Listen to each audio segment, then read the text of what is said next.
Like, subscribe, comment, all that good stuff help promote and rank up my channel. So we're going to be reviewing episode 3 of Obi-Wan, the Star Wars series, the limited series that's just Jesus. Help me, Obi-Wan Kenobi. You're my only hope. I get it. Ewan, McGregor, Hayden Christensen, all these great things to fawn over, to be happy about, to be excited for, because to me, Ewan McGregor as Obi-Wan, one of the best things about Star Wars absolutely ever. Seriously.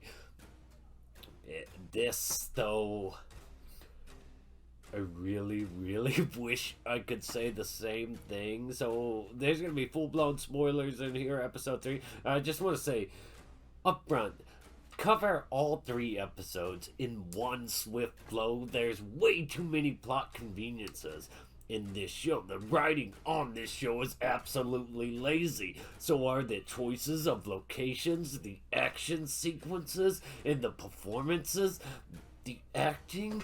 Good God, how can this be possible? It feels like everyone is just phoning it in.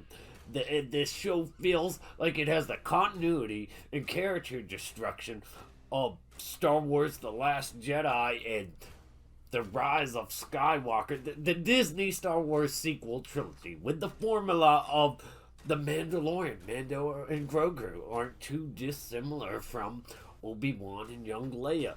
Each episode seems to have some character that just really takes me out of it, that feels really forced on us.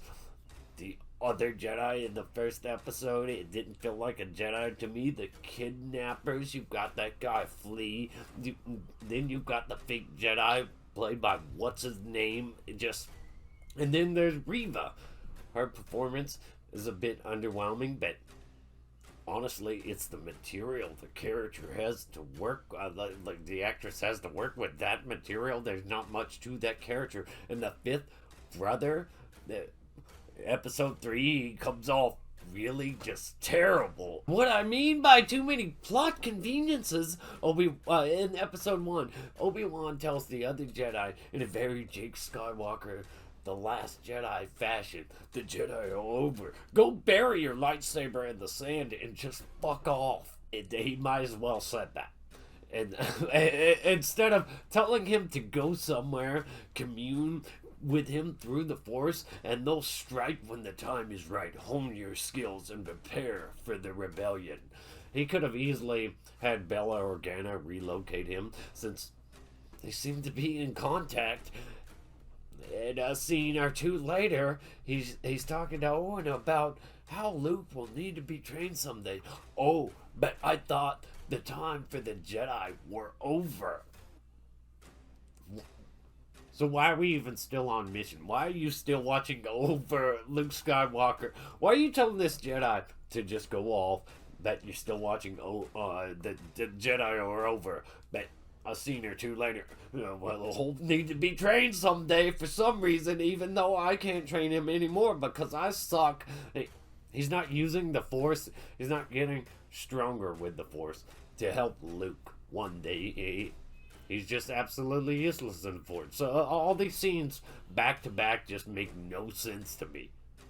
Bipolar Obi-Wan.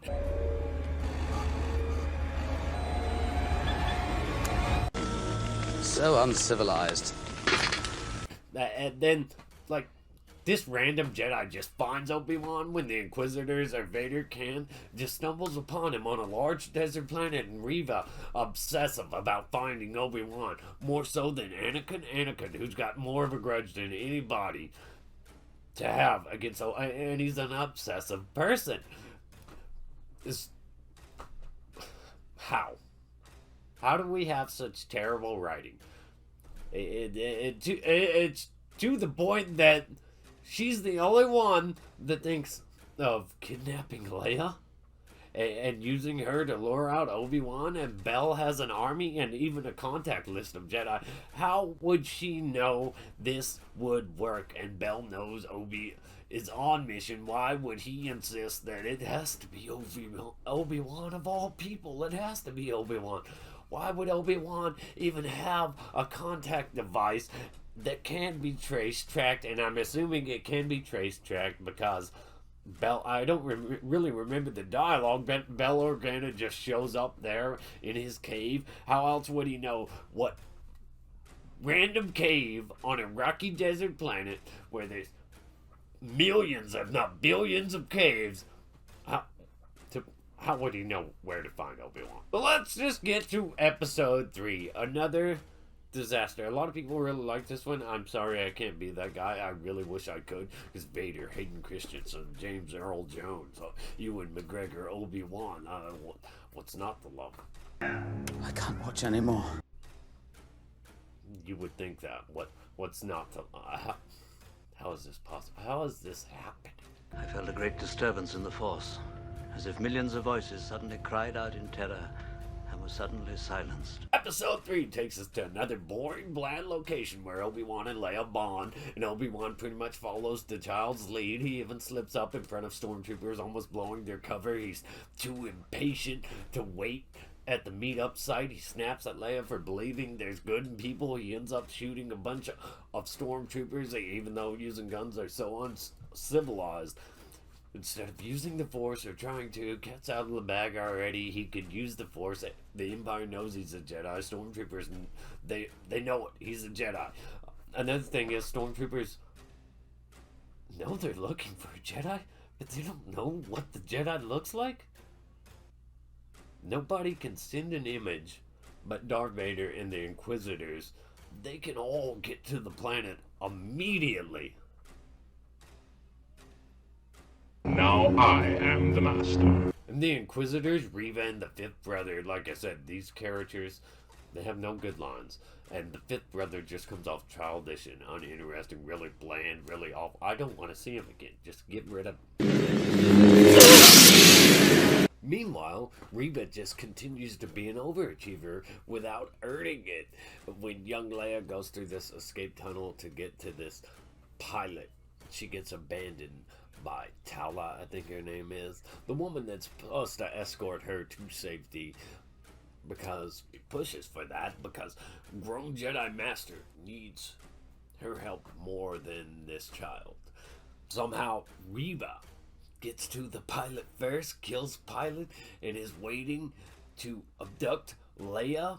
She found the secret passage and a shortcut through the secret passage, even though it didn't look like there was one. They didn't show that. You'd think they would show that, make it a point to show that, but it feels like they just keep trying to shortcut their way to everything with so many plot conveniences. But back to Obi-Wan, Vader shows up. It's cool. Ewan McGregor, Hayden Christensen, James Earl Jones, all those things, seeing Darth Vader trying to take vengeance on Obi-Wan by doing something as poetic as pulling him through fire and trying to torture him. But that's the end of the positives. He chokes out a bunch of people when he shows up in town, kills a bunch of innocent people while Obi-Wan cowers inside, watching Obi-Wan afraid or in shock. I mean, come on. Obi-Wan and Vader have a standoff in a very generic location full of dirt mounds. He draws his lightsaber just to run. Gets force choked, drug through fire. Vader starts a fire, puts it out. Talia saves Obi-Wan by starting another fire that separates them. Like Vader can't put it out just like he did a second ago. Like stormtroopers can't shoot through fire. Or Vader can't pull Obi-Wan back to him. And a slow droid takes Obi-Wan to safety. Just slowly walks over there and picks him up. While Vader and company just stand there.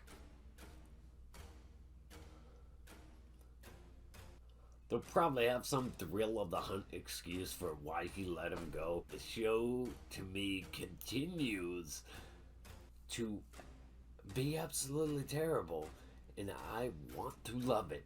It's Obi-Wan, Vader, Ewan McGregor, and garbage. How is this so damn unenjoyable? Oh, Ewan McGregor as Obi-Wan. You've got Darth Vader back.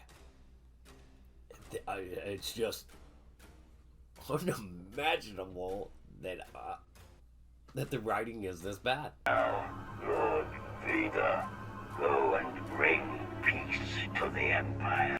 Anakin, I just wish I was more entertained by this. If you are, that's cool, that's awesome. I'm glad you're enjoying it. I wish I could. I don't know which episode I enjoy more because I find them all to be pretty weak. Even Vader showing up isn't doing anything for me. Maybe they can turn this thing around. Know your thoughts and opinions in the comment section below. Like, subscribe, stay awesome.